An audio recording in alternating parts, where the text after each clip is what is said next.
Hi, I'm Jeff with Mill Renew out of Tacoma, Washington, and I'm in Parkland, Washington today at Architectural Millwork, and we're installing a Cantech D405ANC panel saw.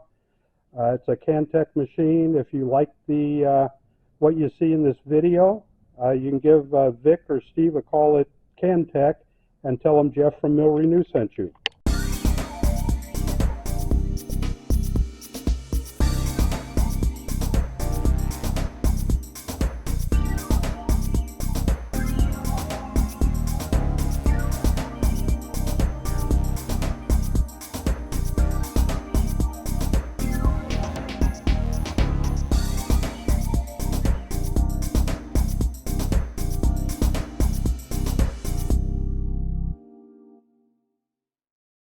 To calibrate the saw, you cut a board, you measure how wide the board was, and if the dimension on the screen isn't the same as what you just measured the board, you push the calibrate button, put in the dimension you cut the board at, and then hold the calibrate button down again, and it calibrates the saw.